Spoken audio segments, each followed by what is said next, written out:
guess. So, as college students, I'm sure we've all had like no sleep at one point in our lives from all, whether that be like work, school, if you do sports and whatnot. So this is a statistic on how certain things affect a body, and sleep deprivation is number 1. So that takes a huge toll on the human body.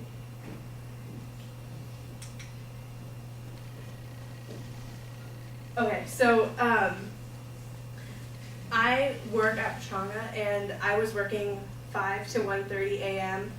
Thursday through Monday, and I have 8 a.m. classes like all week. So my supervisor said he couldn't change my schedule for the first 2 weeks because of the schedules were already out, and he couldn't like switch shifts with anybody or whatever.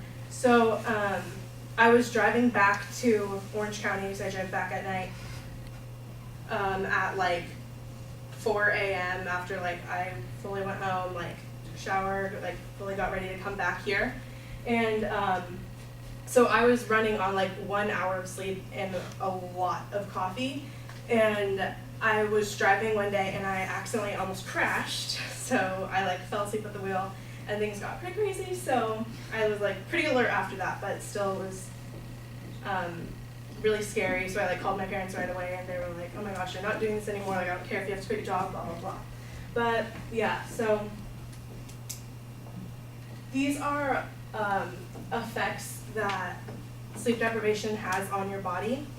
And I'm just going to be talking about 3 things. I'll be talking about how it affects your mental health, your physical health, and your work ethic. I think those are pretty important for us as college students to know.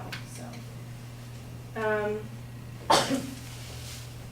okay, so I'm taking psychology this semester, and we just recently went over our sleep module, and I just realized a lot of the sleep effects.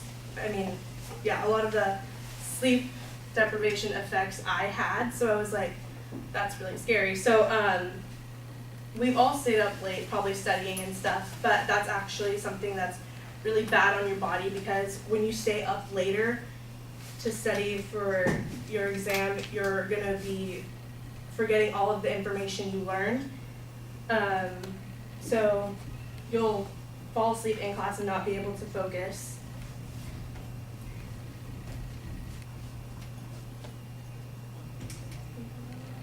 Yeah. So while you're sleeping, your brain is rested, and it's giving you new pathways to be able to function the next day.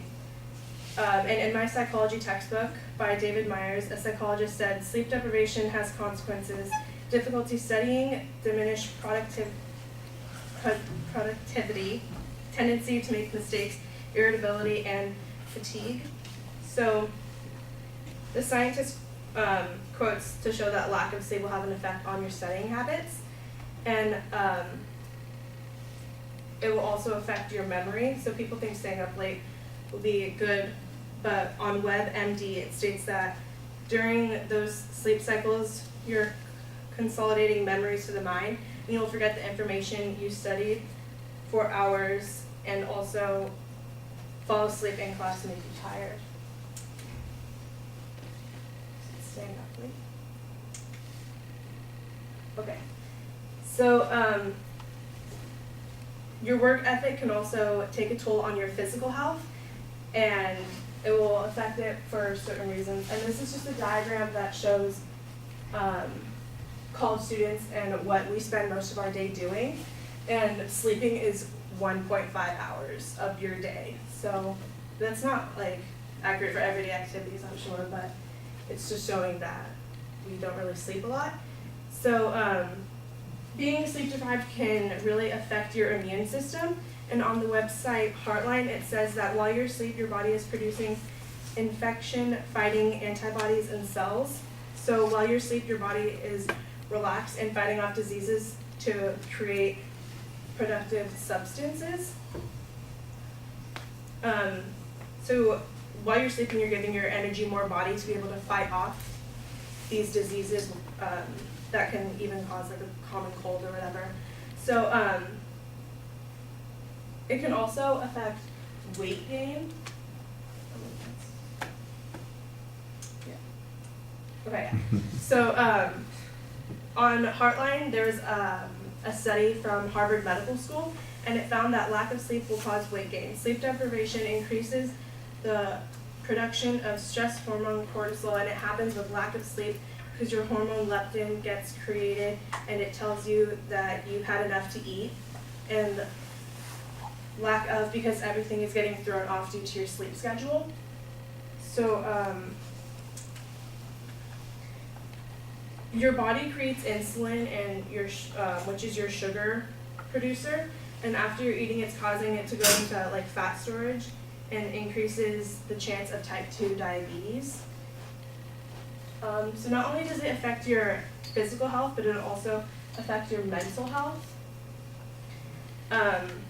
Sleep deprivation can cause you to have depression, and in my psychology textbook, researcher named Gregory Owens and Perkinson's Galore took a poll on 5,500 students that were 12 through 18-year-olds, and it found that they slept 5 hours of sleep, that the students who slept 5 hours, 71% of those had a higher risk of depression rather than peers who got 8 hours of sleep.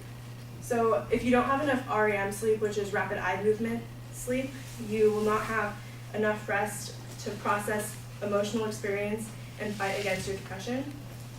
In the textbook, it said that people are more likely to have conflicts with their friends or even in their relationships because they just get so like tense and irritated really easily because they haven't slept at all.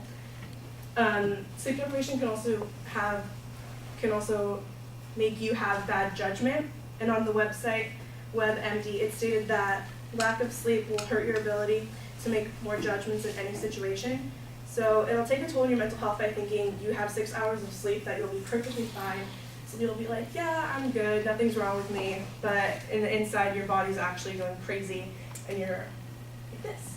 So on WebMD, a psychologist said, his name is Sherman, he said, if you look at how they actually do the tests on mental alertness and performance, they continue to go downhill. People strain their mental health through the judgment aspect of their lives. So that's basically how you are on the inside when you don't even realize it. So there are 3 main things that have an effect on the human body from lack of sleep. And hopefully you get to sleep like this to your baby. And it'll help.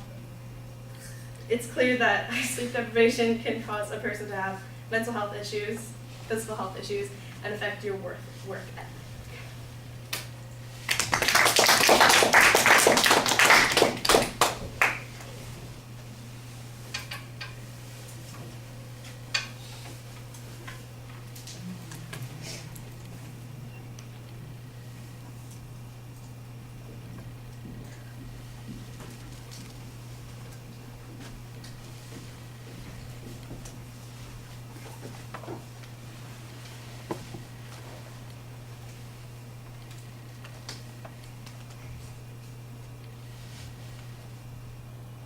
All right, Matt, what did you think?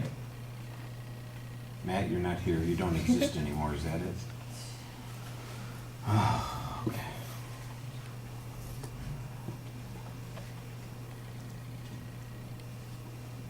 Joey, are you here? No. Okay. Just checking. Trying to give people some opportunities. Well, I'll tell you what I thought. That'll be okay. I like the way that you directly approach the audience about the subject at the beginning. I like your personal story. I think that's a good way to start off and draw some attention to the subject. I thought that worked really well. There's a good justification at the beginning about how important sleep is, and there's a very good preview about what the structure is going to be. So you're doing everything good at the introduction. I think you're solid there. Content, I heard a lot of research in the presentation. At first I heard conclusionary statements, and I started to write down a comment and said, oh, you present this, but you don't give any data to support that. And then the very next thing you're doing is starting to present that data. So it just needs to be integrated a little bit better. on the first point, actually, I thought you did a better job of that in the remaining part of the speech, but there was that one section at the beginning where you were making a bunch of claims and the data wasn't integrated very well with the presentation of that material simultaneously. So that was a little bit of a problem. I think you try to relate it to the audience consistently by putting it in the context of students. That one statistic that you had with the pie chart does vex me a little bit, because at one point later on you say we studied a group of people who had an average of 5.4 hours of sleep a night, and 70% of them were having all these kinds of problems. But in your pie chart, it looks like the average student gets 1.5 hours of sleep a night, and I'm going, what the hell? That doesn't sound like it's right at all. So there's got to be an explanation for what that statistic is or where it comes from, because that just seems really inconsistent and not, it could be a particular person, but I have a hard time believing that, the average college student only gets an hour and a half of sleep a night, because that would be you in that story that you told at the beginning, and that would be everybody in here on a nightly basis, and that just seems, so there's something about that statistic that's a little bit off, and that's one of those things that kind of digs in people's heads and becomes like an earworm. It's going to be there bugging me, even though it's not a big part of your speech. It's something that I'm thinking about. You guys ever notice little things about movies and they bug you, even though the rest of the movie's fantastic, and then there's a little thing someplace that bugs you a little bit? I got like that. Well, I just saw Beauty and the Beast, the animated version. You guys have seen Be My Guest? Yeah. All right, and in the animated version, they have the dishes all form the Eiffel Tower at one point. I'm going, that's 100 years before the Eiffel Tower existed. Now, that's not a big deal, but it's one of those things that bugs you, and that's kind of what I'm saying here. Sorry. It's not a big deal, but it's like, why would you do something that bugs people, So you want to be careful about that stuff. You want to watch out for that. I thought you did a really nice job speaking to the audience. For the most part, you look up at us. It's like some of the same comments I was making to Jacqueline, I'd make to you. You have a tendency to look out at us and speak to us and engage us, especially at the beginning when you're talking about your personal experience. I like that quite well. You turn occasionally to look at the notes on the screen and to look at your notes down below. You do have a couple of little habits that you want to watch out for. You have a tendency to kind of, get nervous with your hands, and all your anxiety's coming out in your hands. We're going to work on delivery issues more next time, but that seems to be where all your anxiety's coming out. The main criticism that I have about the presentation, a few too many of the pictures that you're using as transitions. There's a funny point to a lot of them, but there's a lot of that kind of stuff. I think we got 3 people slumped over their desk, or drooling in their coffee cup, or falling asleep while they're doing something. That seems like a little bit of overkill. So, probably a little bit of discretion in editing would be good there. Thank you.